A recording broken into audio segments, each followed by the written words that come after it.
అపోస్తలుల కార్యములు 10వ అధ్యాయము 1వ వచనం. ఇటలీ పటాలమనబడిన పటాలములో శతాధిపతి అయిన కొర్నేలు అను భక్తిపరుడొకడు కైసరాలో ఉండెను.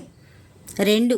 అతడు తన ఇంటి వారందరితో కూడా దేవుని యందు భయభక్తులు గలవాడై ఉండి ప్రజలకు బహుధర్మము చేయుచు ఎల్లప్పుడూ దేవునికి ప్రార్థన చేయువాడు. 3. పగలు ఇంచుమించు 3 గంటల వేళ దేవుని దూత అతని ఎద్దుకు వచ్చి కొర్నేలి అని పిలుచుట దర్శనమందు తేటగా అతనికి కనబడెను. 4. అతడు దూత వైపు తేరి చూసి భయపడి ప్రభువా ఏమని అడిగెను. అందుకు దూత, నీ ప్రార్థనలు నీ ధర్మ కార్యములను దేవుని సన్నిధికి జ్ఞాపకార్థముగా చేరినవి. 5. ఇప్పుడు నీవు యొప్పేకు మనుషులను పంపి పేతురు అను మారుపేరు గల సీమోనును పిలిపించుము. 6. అతడు సముద్రపు ధరనున్న సీమోనను ఒక చర్మకారుని ఇంట దిగియున్నాడని అతనితో చెప్పెను. 7.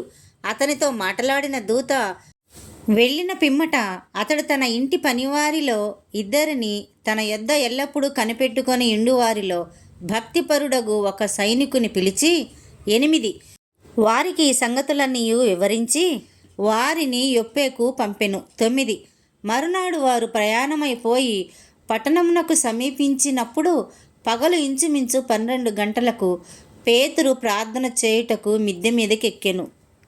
10 అతడు మిక్కిలి ఆకలిగొని భోజనము చేయగోరెను. ఇంటివారు సిద్ధము చేయుచుండగా అతడు పరవశుడై 11 ఆకాశము తెరవబడుటయు 4 చెంగులు పట్టి దింపబడిన పెద్ద దుప్పటి వంటి ఒక విధమైన పాత్ర భూమి మీదికి దిగువచ్చుటయు చూచెను.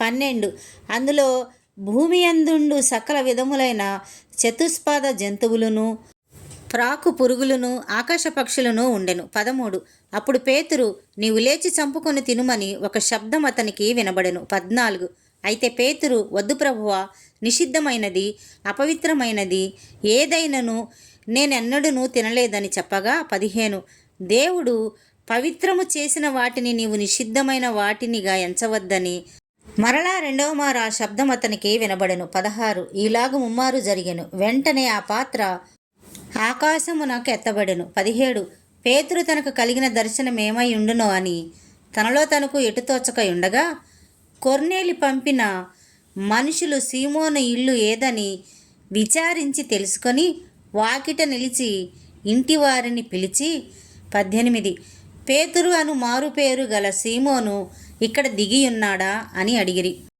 19 పేతురు ఆ దర్శనమును గురించి యోచించుచుండగా ఆత్మ, ఇదిగో 3 మనుషులు నిన్ను వెదకుచున్నారు. 20 నీవు లేచి క్రిందికి దిగి సందేహింపక వారితో కూడా వెళ్ళుము, నేను వారిని పంపియున్నానని అతనితో చెప్పెను. 21 పేతురు ఆ మనుషుల యొద్దకు దిగివచ్చి, ఇదిగో మీరు వెదుకువాడను నేనే, మీరు వచ్చిన కారణమేమని అడిగెను. 22 అందుకు వారు, నీతిమంతుడును దేవునికి భయపడువాడును యూదా జనులందరి వలన మంచి పేరు పొందిన వాడునైన శతాధిపతియగు కొర్నేలి అను ఒక మనుషుడున్నాడు. అతడు నిన్ను తన ఇంటికి పిలువనంపించి నీవు చెప్పు మాటలు వినవలనని పరిశుద్ధ దూత వలన బోధింపబడినని చెప్పిరి. అప్పుడు అతడు వారిని లోపలికి పిలిచి ఆతిథ్యం ఇచ్చెను. 23 మరునాడు అతడు లేచి వారితో కూడా బయలుదేరెను. యొప్పేవారైన కొందరు సహోదరులను వారితో కూడా వెళ్ళిరి. 24 మరునాడు వారు కైసరలో ప్రవేశించిరి. అప్పుడు కొర్నేలి తన బంధువులను ముఖ్య స్నేహితులను పిలిపించి వారి కొరకు కనిపెట్టుకొని ఉండెను. 25 పేతురు లోపలికి రాగా కొర్నేలు అతన్ని ఎదుర్కొని అతని పాదముల మీద పడి నమస్కారము చేసెను. 26 అందుకు పేతురు, నీవు లేచి నిలువుము, నేను కూడా నరుడనే అని చెప్పి అతన్ని లేవనెత్తి 27 అతనితో మాట్లాడుచు లోపలికి వచ్చి అనేకులు కూడి ఉండుట చూసెను. 28 అప్పుడు అతడు అన్యజాతి వానితో సహవాసము చేయుట అయినను అట్టి వానిని ముట్టుకొనుట అయినను యూదునికి ధర్మము కాదని మీకు తెలియను. అయితే ఏ మనుషుడును నిషేధింపదగిన వాడని అయినను అపవిత్రుడని అయినను చెప్పకూడదని దేవుడు నాకు చూపించి ఉన్నాడు. 29 కాబట్టి నన్ను పిలిచినప్పుడు అడ్డమేమియూ చెప్పక వచ్చితిని గనుక ఎందు నిమిత్తము నన్ను పిలువనంపితిరో దానిని గూర్చి అడుగుచున్నానని వారితో చెప్పెను. 30 అందుకు కొర్నేలు, 4 దినముల క్రిందట పగలు 3 గంటలు మొదలుకొని ఈ వేళ వరకు నేను ఇంట ప్రార్థన చేయుచుండగా ప్రకాశమానమైన వస్త్రములు ధరించిన వాడొకడు నా ఎదుట నిలిచి 31 కొర్నేలి, నీ ప్రార్థన వినబడెను, నీ ధర్మకార్యములు దేవుని సముఖమందు జ్ఞాపకముంచబడి ఉన్నవి గనుక నీవు యొప్పేకు వర్తమానము పంపి 32 పేతురు అను మారు పేరు గల సీమోనును పిలిపించుము, అతడు సముద్రపు ధరనున్న చర్మకారుడైన సీమోను ఇంట దిగియున్నాడని నాతో చెప్పెను. 33 వెంటనే నిన్ను పిలిపించి తిని, నీవు వచ్చినది మంచిది, ప్రభువు నీకు ఆజ్ఞాపించినవన్నీ వినుటకై ఇప్పుడు మేమందరము దేవుని ఎదుట ఇక్కడ కూడి ఉన్నామని చెప్పెను. అందుకు పేతురు నోరు తెరచి ఇట్లనెను. 34 దేవుడు పక్షపాతి కాడని నిజముగా గ్రహించి ఉన్నాను. 35 ప్రతి జనములోనూ ఆయనకు భయపడి నీతిగా నడుచుకొని వానిని ఆయన అంగీకరించును. 36 యేసుక్రీస్తు అందరికీ ప్రభువు, ఆయన ద్వారా దేవుడు సమాధానకరమైన సువార్తను ప్రకటించి ఇశ్రాయేలీయులకు పంపిన వర్తమానము మీరు ఎరుగుదురు. 37 యోహాను బాప్తీసం ప్రకటించిన తరువాత గలిలయ మొదలుకొని యూదయ ఎందంతటా ప్రసిద్ధమైన సంగతి మీకు తెలియను. 38 అదేమనగా దేవుడు నజరేయుడైన యేసును పరిశుద్ధాత్మతోనూ శక్తితోనూ అభిషేకించనన్నదియే.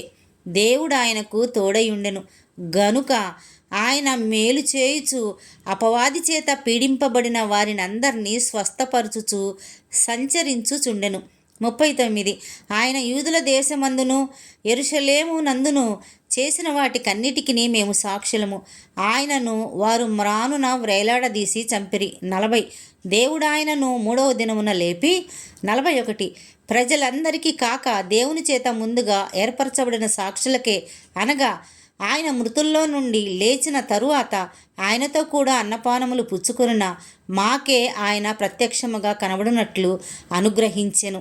42 ఇదియుగాక దేవుడు సజీవులకును మృతులకును న్యాయాధిపతినిగా నియమించిన వాడు ఈయనే అని ప్రజలకు ప్రకటించి దృఢసాక్ష్యం ఇయ్యవలనని మాకు ఆజ్ఞాపించెను. 43 ఆయన యందు విశ్వాసముంచు వాడెవడో వాడు ఆయన నామం మూలముగా పాప క్షమాపణ పొందునని ప్రవక్తలందరూ ఆయనను గురించి సాక్ష్యమిచ్చుచున్నారనెను. 44 పేతురు ఈ మాటలు ఇంకా చెప్పుచుండగా అతని బోధ విన్నవారందరి మీదికి పరిశుద్ధాత్మ దిగెను. 45, 46 సున్నతి పొందిన వారిలో పేతురుతో కూడా వచ్చిన విశ్వాసులందరూ పరిశుద్ధాత్మ వరము అన్ని జనుల మీద సైతము కుమ్మరింపబడుట చూసి విభ్రాంతి నొందిరి. ఏలయనగా వారు భాషలతో మాటలాడుచు దేవుణ్ణి ఘనపరచుచుండగా వినిరి. 47 అందుకు పేతురు, మనవలే పరిశుద్ధాత్మను పొందిన వీరు బాప్తీసము పొందకుండా ఎవడైనను నీళ్లకు ఆటంకము చేయగలడా అని చెప్పి 48 యేసుక్రీస్తు నామమందు వారు బాప్తీసము పొందవలనని ఆజ్ఞాపించెను. తరువాత కొన్ని దినములు తమ యొద్ద ఉండుమని వారతన్ని వేడుకొనిరి.